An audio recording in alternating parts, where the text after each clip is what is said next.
নমস্কার। আজকে মেয়েদেরকে একটা কথা বলতে চাই যে এখন যে পরিস্থিতি পড়েছে তা নিয়ে আমি কিছু কথা বলবো। যদি মেয়েদেরকে একটু খারাপ লাগবে সেটা আমার থেকে লাভ নেই, কারণ যেটা সত্যি এটা তোমাদেরকে বলবো। তোমরা ভালো লাগলে দেখবে আমার ভিডিওটি, ভালো না লাগলে দেখবে না। যেটা সত্যি এটাই তো বলবো আমি। এখন যে পরিস্থিতি পড়েছে এখন মেয়েরা এখন বেশিরভাগ দেখি জামার ঘর ছেড়ে বাবার ঘরে চলে আসে। কারণটা হচ্ছে এখন মেয়েরা নিজে নিজে ডিসিশন নিয়ে নেয়, ভালো মন্দ খারাপ কিছু বুঝে না। ভালোবাসলে হবে না। মেয়েরা ভালোবাসার হলো 3 প্রকার, সবার জানা দরকার। ভালোবাসা হলো 3 প্রকার: ভালো লাগা, ভালো পাওয়া, ভালোবাসা। তিনটা হলো 3 রকম হয়। হ্যাঁ, এটা আমি বলে দিচ্ছি। যেমন একজনকে ভালো লাগলো, এটা ভালোবাসা হলো না। হ্যাঁ, 1 নম্বর। 2 নম্বর হলো একটা জিনিস তুমি কিনতে যাচ্ছ, এটা ভালো লেগেছে, এটা হলো ভালো লাগা। একটা জিনিসটাকে তুমি কিনতে চাইছো, এটা হলো ভালো লাগা। ভালোবাসা হলো মন থেকে, যেটা আমাদের হার্ট থেকে যেটা জন্মায়, এটা হলো ভালোবাসা।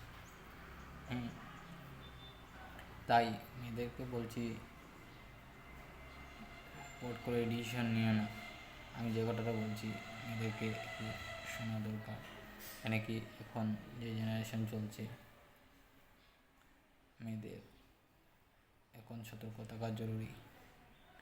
ভিডিও বানানোর আমার মুহূর্তটা হলো যে কিছু আমিও মানব জন্ম নিয়েছি। কেন মানব জন্ম একবারই হয়, বারবার হয় না। যদি পৃথিবীতে কেউকে যদি একটা শিক্ষা দিয়ে যায় বা একজনকে শেখাতে কিছু পারি, তা হলো তা আমার কর্তব্য। সবাইকে বলছি, খালি আমিদের কথা না, যাকে আপনারা যে আমার ভিডিওটি দেখছেন, যেখান থেকে দেখছেন, সবাইকে আমি বলতে চাই যে একটু ভালো কিছু শেখার সুযোগ করে দেবেন। ভালো কিছু পোস্ট করবেন ফেসবুকে, যাতে মানুষে আপনার ভিডিওটি দেখে কিছু শিখতে পারে। কেন কি আমরা তো কিছু নয়, আমরা তো উপাধি। যা করা তো ভগবানের হাতে সব কিছু। হ্যাঁ, একটা কথা থেকে আরেকটা কথা এসে গেলাম, সেটা আমার বলার ছিল বললাম। এখন আপনারা কি ভালো লাগবে ভালো না লাগবে মেয়েদেরকে, এটা আমি বলবো না। মেয়েদেরকে একটা কথা বলতে চাই, পট করে ডিসিশন নিও না। ভালো লেগেছে ঠিক আছে, বড় ডিসিশন নাও, বা ওই ছেলেটাকে দেখো কীরকম আছে কীরকম না। পয়সা ম্যাটার করে না মেয়েরা, মনটা ম্যাটার করে। আজকে দেখো বড় বড় লোকেরা ভালোবেসে বিয়ে করে, তো সুখ শান্তি নেই।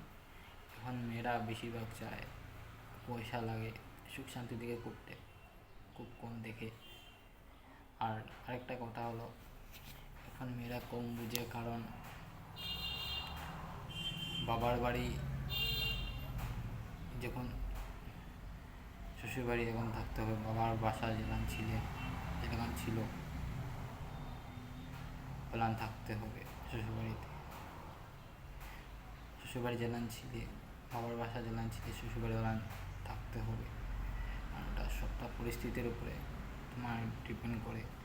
এখন বাবা একটু পয়সা আছে, তুমি একটু লোয়ার ক্লাসে এসে গেলে, তো তোমার পরিস্থিতিটা বুঝতে হবে, কীরকম করে চলতে হবে কীরকম না। তুমি বাবার বাসা যেরকম চললে, এরকম স্বামীর বাসা এরকম চললে হবে না। তোমার নিজেকে বুঝতে হবে স্বামী কীরকম পরিস্থিতি কীরকম না, তাহলে সংসারটা আগে বাড়বে। না হলে তো সংসারটা আগে তো বাড়বে না। তার জন্য বলছি, একটু দেখে শুনে মেয়েরা কিছু ফালানোর আগে একটু চেষ্টা করো, দেখবে কীরকম পাওটা ফালানো যায়। তাই বলে আমি ভিডিওটি শেষ করি।